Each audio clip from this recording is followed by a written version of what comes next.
What's up, gang? Today we're reacting to a new video by Where's Dav, the dark side of social media. Alright, let's go. The other day I woke up to two things. One, someone calling my work phone at 7 o'clock in the morning. Worst feeling, honestly. Two, well-known TikToker Heston James potentially facing 9 years in prison for yelling in stores.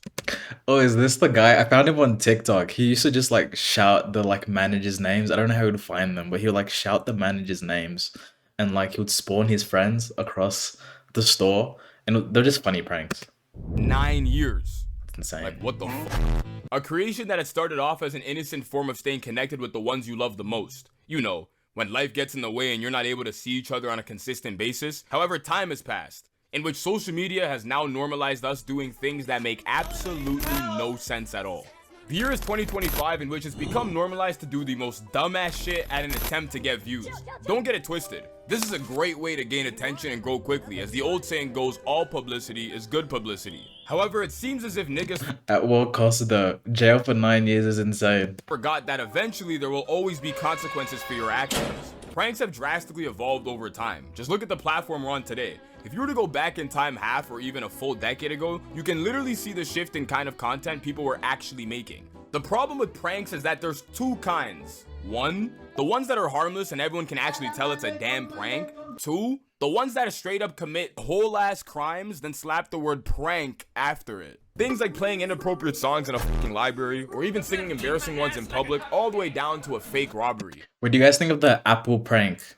The Apple Pay prank, where like people like they get the Apple Pay sound and like there's the ting like when they click the phone. Do you guys think that's like a good prank or a bad prank?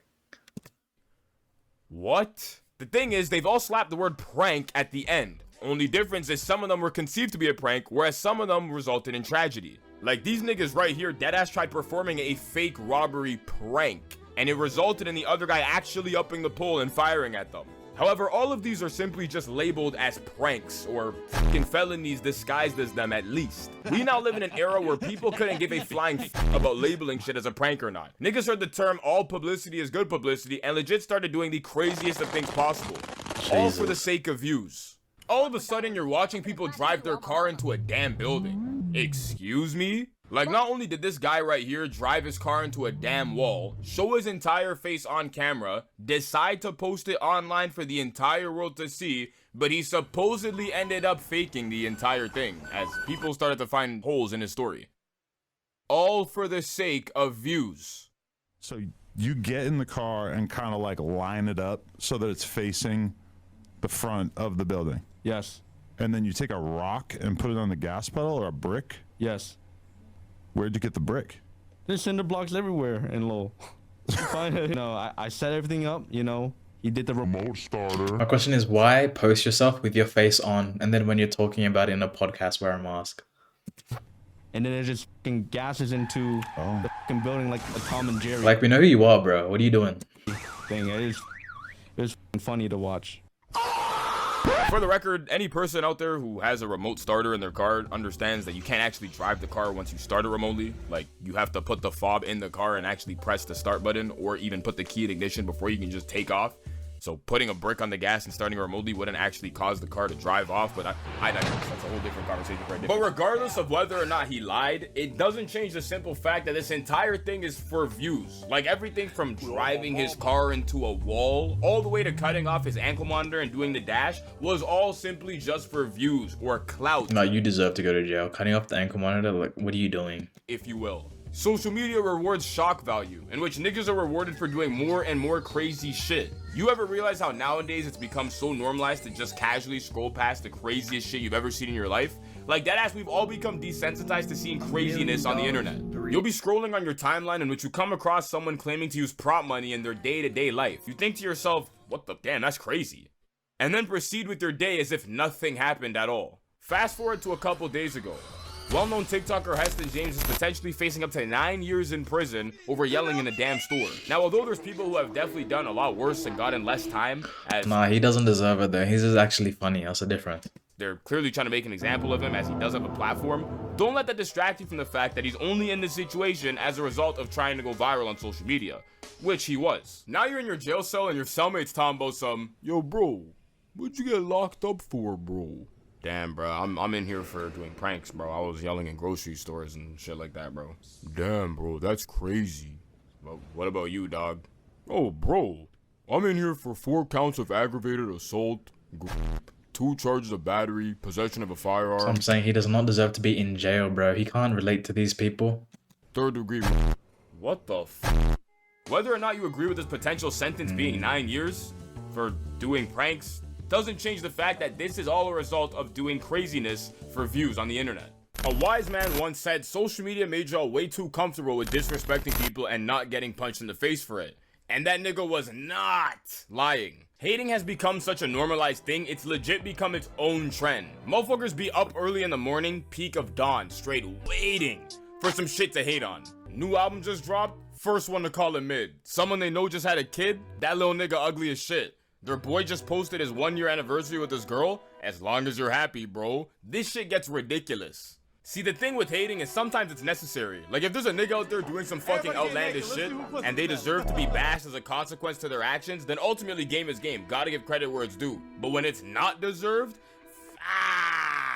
now you're watching people who have a platform get straight Yeah, dog. now there's just too much hate. Now you can't do anything without anyone hating, without anyone thinking that you shouldn't be doing it. It's like, what can I do?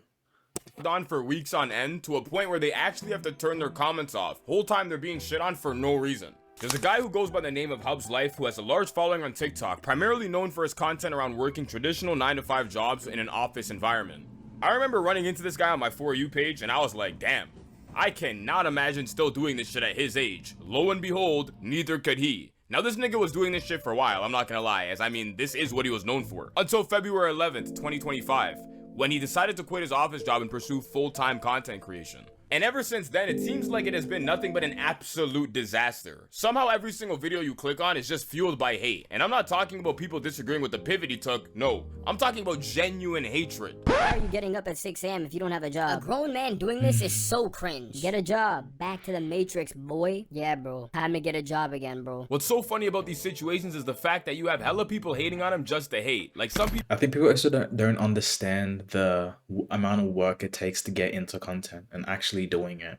I would say that guy had 2 jobs. He had his day job, the 9-to-5, and the content that he was posting at his work. So it's just double load for him to quit now and put all his focus into content creation. He has to wake up at 6 a.m. just to get that routine down. Like that was his format. So for people to just hate on him, it's like, what would you want him to do? Just stop working entirely? don't even know, let alone really care about what's going on, yet feel the need to drop a hate comment anytime a video comes up anyways. Whether you agree or disagree with him pivoting into creating a different form of content, or rather being self-employed, doesn't change the fact that this guy now has hella people just hating for the fashion. What makes this even funnier is if you take a look at this guy's older videos, you can literally see the amount of people telling this guy that This shit looks depressing. It's miserable. You need to escape the Matrix, bro. in which he liked these comments, but And then when he escaped, you guys still complain. Like, you never win. once he actually left, everyone turned on him, almost as if they didn't genuinely want to see him escape. Remember Ashton Hall? The nigga who somehow took 4 minutes to jump into a pool? This guy managed to have the entirety of the internet in an uproar and received endless amounts of hate for that damn morning routine. Then people ran into him on the street and realized he was a chill guy, and motherfuckers started talking about some Oh no, brother is humble now. I can't hate. Bro is actually really humble. The internet is a toxic place. I can't hate no more, for real. but bro, you don't think you I think he even said on like a podcast, I saw a little clip of Ashton Hall where he was like, the reason why I faked the times and like for me to jump in the pool taking me 4 minutes was to get people talking. Like it was just a strategy for him. So yes, it is hate, but it works in his favor. You'd be upset if your favorite creator did a complete 180 in content, bro? I mean, I think I'd be upset initially, but eventually I'd get over it. Damn, bro, that's crazy. Dog, are you leaving a comment on that guy's channel still? Of course, bro. But like, ain't he switched content a long time ago? Like months ago? Yeah, bro. Then why are you still commenting on his channel? Bro, I haven't missed a hate comment since, bro. I'm trying to keep my That's another thing, bro. Haters be so active too, you know? Low-key more active than real supporters. Like, why are you taking time out of your day? Like, why am I living rent-free in your mind? You waiting for my next post just to hate. It's crazy. streak.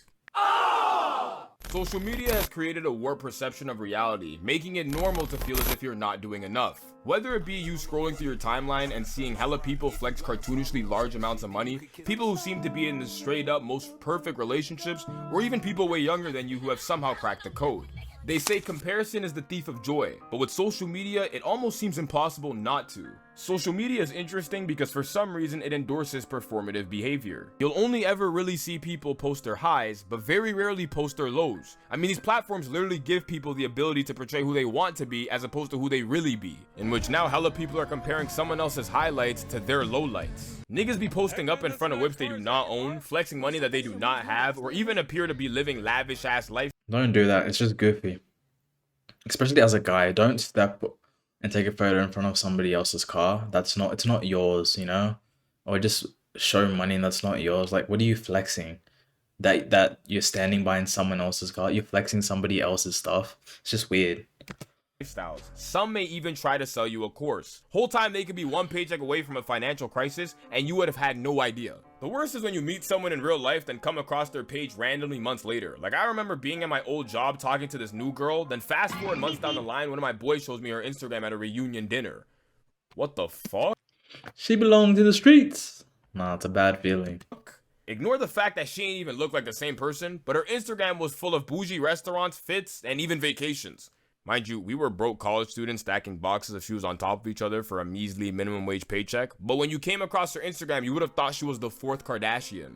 This is one of the core reasons why so many people just straight up stop using Instagram, as you're quite literally living for the image. I couldn't tell you the amount of people I know in my day-to-day life that either have notifications off, or ghost accounts, or don't even have the fucking app to begin with. At the end of the day, it's your life, so be sure to live your truth. But in the current world we live in of social media, it just seems like hella people are living a lie.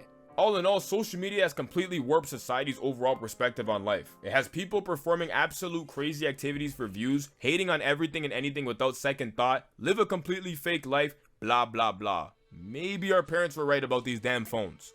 I mean, you tell me, do you think social media is making us less social despite that not being its original intention? Or is all of this simply just a result of human nature as we are the ones responsible for how it's used? I think it is making us less social. Definitely in the real world, we're not going outside as much as previous generations did.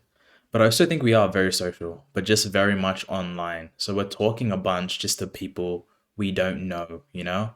Which is okay, but just because we don't know them now, I think we also just have more authority and we just don't care as much because I don't know you. It's easy to hate. You know, then you meet me in real life and then now, oh, you see I'm an actual cool person. Oh, now I don't have a hater.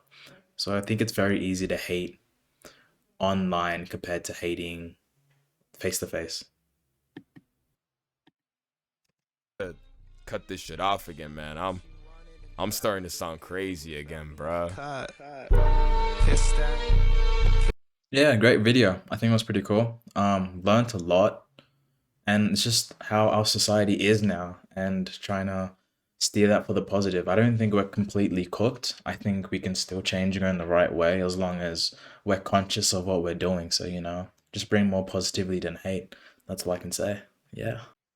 All right, guys, made it to the end of the video. I just want to say thank you. If you enjoyed the video, please like it. We're on the road to 1,000 subs. So please subscribe for your boy. I'd really appreciate it. You guys have a good one. See you in the next.